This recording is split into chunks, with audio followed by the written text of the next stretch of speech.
नमस्कार दोस्तों, मैं राजेश अग्रवाल पन्ना कंपटीशन क्लासेस में आपका एक बार फिर से स्वागत करता हूं प्रश्नास्त्र नंबर 7 के साथ।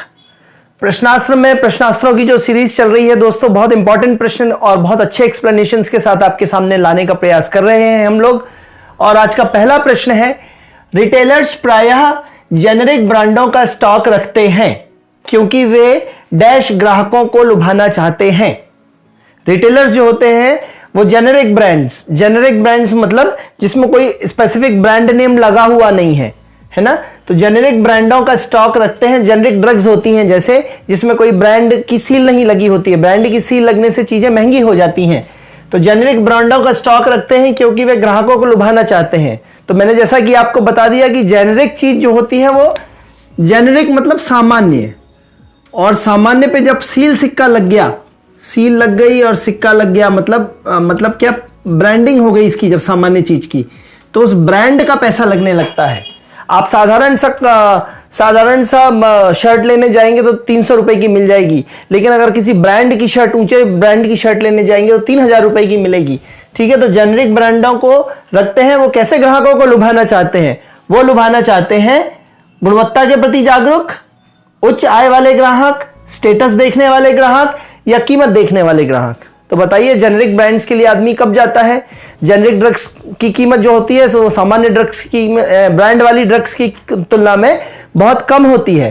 तो कीमत देखने वाले जो ग्राहक होते हैं उनके लिए जेनेरिक ब्रांडों का स्टॉक्स रखते हैं कौन? रिटेलर्स। ठीक है ना।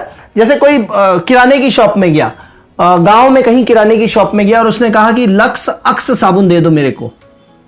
तो लक्स तो ब्रांडेड है, लेकिन लक्स के साथ यदि उसने अक्स शब्द लगा दिया तो लक्स का कोई भाई उठा के दे देंगे वो, है ना, जिसकी स्पेलिंग ये ना होके ये हो जाएगी और वो लक्स से काफी सस्ता होगा। तो जेनेरिक ब्रांड का मतलब समझ में आया? कम कीमत देखने वाले जो ग्राहक होते हैं उनको लुभाने के लिए जेनेरिक ब्रांड्स रखे जाते हैं। नेक्स्ट क्वेश्चन है दोस्तों, पर्ट का फुल फॉर्म है। मैंने आपको लेक्चर नंबर 46 में पर्ट और सीपीएम पढ़ाया है। पर्ट जो है वो प्रोजेक्ट मैनेजमेंट की एक तकनीक है, एक स्टैटिस्टिकल टूल है, एक सांख्यिकीय टूल है प्रोजेक्ट मैनेजमेंट का पर्ट। और सीपीएम, पर्ट और सीपीएम में मैंने बहुत अच्छे से डिफरेंस बताया है, बहुत इंपॉर्टेंट है, कुछ भी डिफिकल्ट नहीं है। लेक्चर नंबर 46 में आप जाएंगे जब अपने YouTube channel Panna competition classes के, तो वहां के आपको पर्ट का फुल फॉर्म मिलेगा। Production estimation and research technique, program evaluation and review technique, project estimation and research technique, product estimation and review technique. तो पर्ट का फुल फॉर्म बहुत इजी है, program evaluation and review technique. ठीक है, ऐसे programme जिसके खत्म होने की सीमा आपको मालूम नहीं है कि कब खत्म होंगे प्रोग्राम, वो निश्चित नहीं है। For example research and development, for example जैसे आपको कोरोना की वैक्सीन तैयार करनी थी तो नहीं मालूम था कि कोरोना की वैक्सीन कितने दिनों में तैयार होगी। तो जब किसी प्रोग्राम के, जब किसी घटना के समाप्ति का समय निर्धारित नहीं होता तो program evaluation and review technique का इस्तेमाल करते हैं उसके लिए, और उसको बोलते हैं PERT, program evaluation and review technique. Lecture 46 का रेफरेंस लेंगे तो ज्यादा अच्छे से समझ में आपको और आएगा। ठीक है, और इसी के साथ मैंने बताया था CPM, critical path method. Critical path method, जब कार्य के समाप्त होने का समय निश्चित हो तो क्रिटिकल पाथ की बात करें। नेक्स्ट क्वेश्चन है दोस्तों, वह वित्तीय विवरण जो किसी विशेष समय में किसी उपक्रम की वित्तीय स्थिति को दर्शाता है कहलाता है ना। The financial statement which shows in a specific time and organisations financial conditions.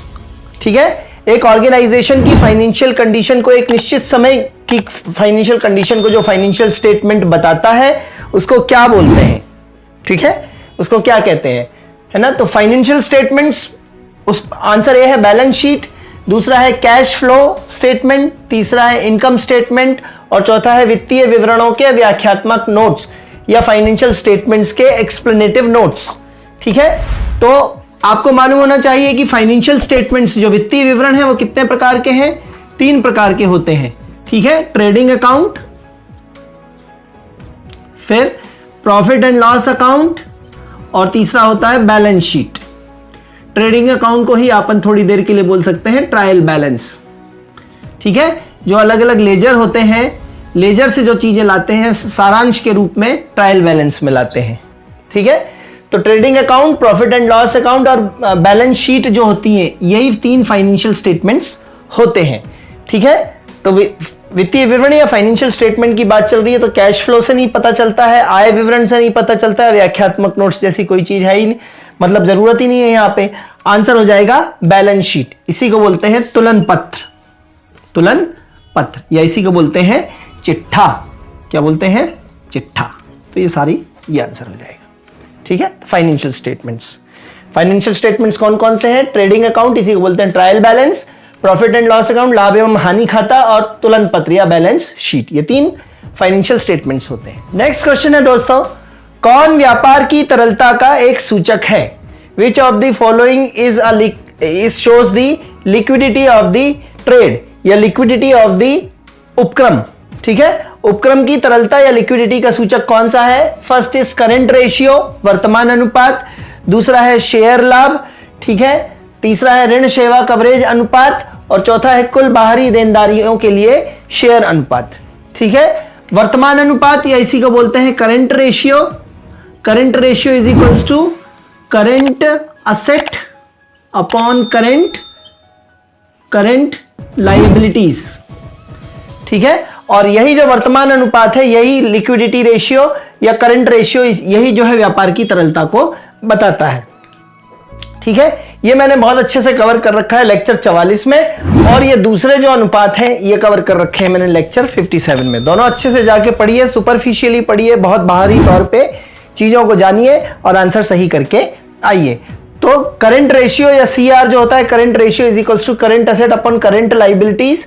Company के पास करंट कितनी असेट है और उसकी करंट कितनी लाइबिलिटीज है, यही कंपनी के पास तरलता बताता है। तरलता मतलब कंपनी को अचानक कुछ काम पड़ जाए तो उसके पास कितना कैश या इजीली कन्वर्टेबल कैश अवेलेबल है।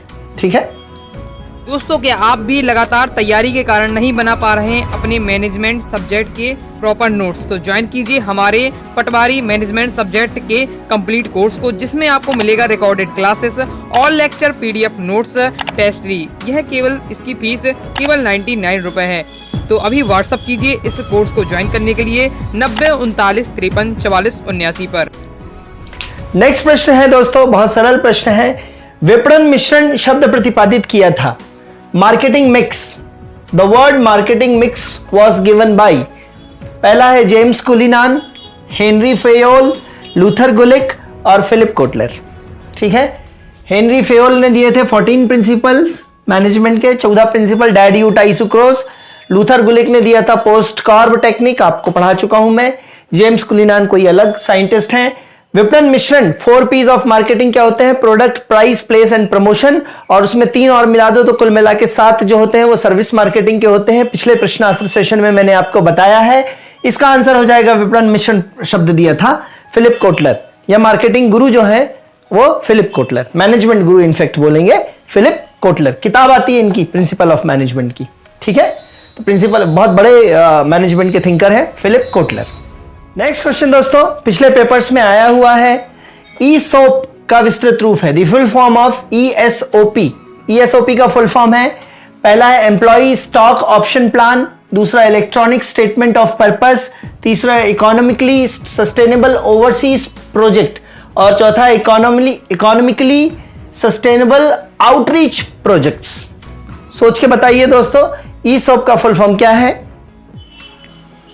ठीक है, ईसोप का फुल फॉर्म है दोस्तों एम्प्लॉय स्टॉक ऑप्शन प्लान। ठीक है, जो एम्प्लॉइज के लिए स्टॉक चुनने का जो प्लान होता है, स्टॉक के चुनने का प्लान एम्प्लॉइज के द्वारा, एम्प्लॉइज को प्रेफरेंस दिया जाता है। प्रेफरेंस शेयर जो दिए जाते हैं वो एम्प्लॉइज को दिए जाते हैं, हालांकि वो बाजार मूल्य से ज्यादा मूल्य पर दिए जा सकते हैं, तो एम्प्लॉइज को प्रेफरेंस शेयर दिए जाते हैं। ठीक है, तो ये बात के लेक्चर्स में मैंने लेक्चर नंबर 61, 62 और 63 में कवर किया है इन सब के बारे में।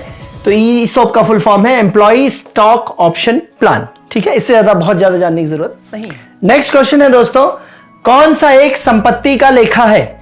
Which of the following is asset account? Asset का अकाउंट कौन सा है? संपत्ति मतलब असेट का अकाउंट कौन सा है? आंसर ए है वेतन खाता, दूसरा है राम का खाता, तीसरा है बिल्डिंग अकाउंट, और चौथा है ब्याज व्यय खाता।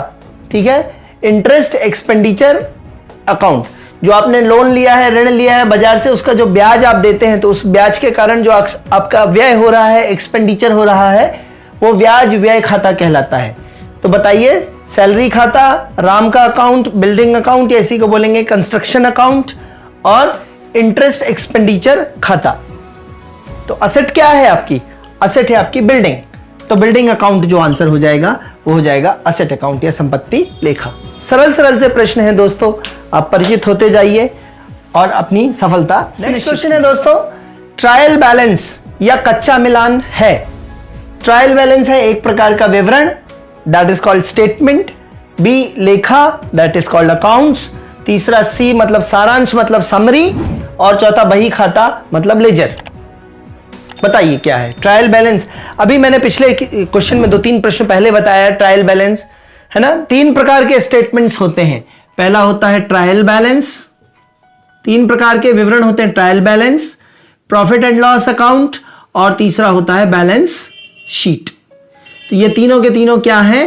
ट्रायल बैलेंस हालांकि सारांश होता है लेजर्स का, बही खाते का सारांश लिखा जाता है ट्रायल बैलेंस में, लेकिन trial balance is a kind of statement.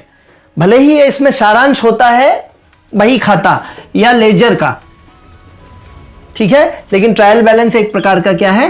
विवरण। तो आंसर हो जाएगा it is a financial statement. ठीक है, थोड़ा सा दोस्तों मैं यहां आपको थ्योरी से परिचय करा देता हूं कि एग्जैक्टली पूरा का पूरा जो अकाउंट्स है, पूरा का पूरा अकाउंट जो है वो इतनी प्रोसेस में है ना।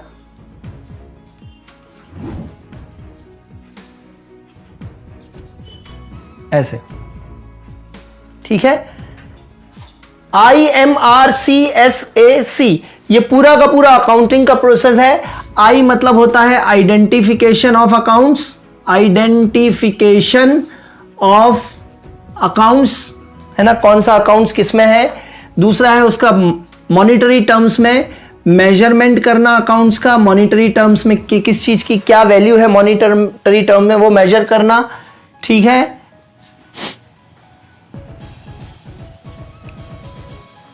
तीसरा है उनको रिकॉर्ड करना, तीसरा है सारे के सारे आना जाना जो होता है, आपके जेब से कुछ गया, आपकी जेब की तरफ कुछ आया, तो उसको रिकॉर्ड करना रोजनामचा में या जर्नल्स में। ये रिकॉर्डिंग किस में करी जाती है? जर्नल्स में, ठीक है, रिकॉर्डिंग करी जाती है जर्नल। बताया है मैंने लेक्चर, इसी लेक्चर्स में है जर्नल या इसको बोलते हैं रोजनामचा। एक सिंगल पेज होता है जिसमें रोज हर एक डेट लिखी जाती है और रोज का आना जाना डेबिट क्रेडिट दोनों तरफ लिखते हैं। हर एक रोज 1-2 पेज बनाए जाते हैं, रिकॉर्डिंग की जाती है आपके ट्रांजैक्शंस की, उसको बोलते हैं journal. R for recording, C for classification, classification को ही बोलते हैं लेजर बनाना या बही खाता। अब एक आपकी बही होगी और इस बही में हर एक खाता होगा, है ना। सपोज बिल्डिंग अकाउंट है तो यहाँ बिल्डिंग से खरीदी और बेची जितनी चीजें हैं तो वहां जाएंगी, बैंक से संबंधित जितनी चीजें होंगी वो यहाँ जाएंगी, उसका सारांश, बैंक का सारांश पूरा यहाँ जाएगा हर डेट का। कोई आपका अकाउंट है, राम का अकाउंट है तो राम का ट्रांजैक्शन यहाँ जाएगा, चाय का अकाउंट है तो चाय का यहाँ जाएगा, एक्सपेंसेस का अकाउंट है तो एक्सपेंसेस का सारांश यहाँ जाएगा। तो सारी की सारी चीजों का लेजर बनेगा, लेजर, है ना। हर एक के खाते में, यहां से रोजनामचा में से उठ के जानकारी हर एक के इंडिविजुअल खाते में, बही खाते में जाएगी लेजर में, ठीक है। और लेजर से हर एक लेजर का सारांश, बचा हुआ साल का सारांश फॉर समरी। समरी में कौन कौन सी चीजें हो जाएंगी? समरी में तीनों के तीनों स्टेटमेंट्स बनेंगे। कौन कौन से? Trial balance, profit and loss account और बैलेंस शीट। अभी जो मैंने बताया था ये समरी है ना। तो समरी में तीन चीजें बनती हैं, लेकिन तीनों की तीनों चीजें सारांश कहलाती नहीं है। कहलाती क्या है? फाइनेंशियल स्टेटमेंट्स, वित्तीय विवरण कहलाते हैं तीनों, trial balance, profit and loss account और ये। तो लेजर से चीजें कहां आती हैं? ट्रायल बैलेंस में आती हैं। लेजर से चीजें कहां आती हैं? Trial balance. ट्रायल बैलेंस किस तरीके से बनता है? ये इस तरीके का फॉर्मेट होता है ट्रायल बैलेंस का, ठीक है। और यहां पे लिखा जाता है डेबिट और ये क्रेडिट, है ना। तो पूरा साल भर का खाता राम का क्या था, उसमें कुछ बाकी है तो बाकी की तरफ, है ना। पूरा साल भर का निर्माण खाता क्या था, कुछ क्रेडिट है तो क्रेडिट की तरफ। साल भर का मान लीजिए चाय का खर्चा कितना था तो क्रेडिट, डेबिट है तो डेबिट की तरफ। ऐसा करके लास्ट में डेबिट बराबर क्रेडिट, ये दोनों बराबर आने चाहिए। ये कहलाता है ट्रायल बैलेंस, ठीक है। और ट्रायल बैलेंस का सारांश कहां से आ रहा है? हर एक लेजर इंडिविजुअल, हर एक खाते का जो अंत में जो क्लोजिंग बैलेंस है वो क्लोजिंग बैलेंस लेजर से कहां आ रहा है? ट्रायल बैलेंस में, ठीक है। और फिर उसके बाद प्रॉफिट एंड लॉस अकाउंट और बैलेंस शीट, ठीक है, समरी। और समरी के बाद इसी बैलेंस शीट वगैरह के बेसिस पे एनालिसिस करते हैं, और एनालिसिस के बाद क्या करते हैं? कम्युनिकेशन करते हैं कि बिजनेस में क्या नुकसान है, क्या फायदा है, क्या कैसे कदम लिए जाने चाहिए। सो आई एम रणछोड़दास चाचर, शिमला आया चतुर। आई एम रणछोड़दास चाचर, शिमला आया चतुर, इसका कोड है। ये पूरा अकाउंटिंग मैंने आपको बता दिया है। I for identification of accounts, M for measure, उसको मॉनिटरी टर्म में, फिर रोज आता जाता जो आपका बिजनेस में है उसको जर्नल या रोजनामचा सिंगल पेज होता है उसमें रिकॉर्डिंग करिए आने और जाने वाली चीजों का, और उन रोजनामचा से उठा के कहां पे लाइए? बही खाता में लाइए, लेजर में लाइए, जिसको बोलते हैं क्लासिफिकेशन। जहां जिस खाते का है उस खाते में पहुंचाइए, डेबिट साइड में पहुंचाइए चाहे क्रेडिट साइड में पहुंचाइए, ठीक है, जैसा है। और फिर इस लेजर से सब हर एक अकाउंट की समरी उठा के कहां डालिए? ट्रायल बैलेंस में डालिए, और ट्रायल बैलेंस से फिर बन जाएगा प्रॉफिट एंड लॉस अकाउंट और बैलेंस शीट। और इन तीनों को है ये तीनों समरी, लेकिन तीनों को मिला के क्या बोलते हैं? Financial statements. और इन फाइनेंशियल स्टेटमेंट्स के बदले का विश्लेषण करिए, एनालिसिस करिए, और उसके बेसिस पे कंपनी के डिसीजंस लीजिए, और ये डिसीजंस जो होते हैं ये कम्युनिकेट करिए कंपनी के सारे स्टेक होल्डर्स से, ठीक है दोस्तों। तो आज मैं अपना प्रश्नास्त्र की सीरीज यहीं पे समाप्त करता हूं। अगली सीरीज में फिर से मुलाकात होगी आपकी बहुत जल्दी।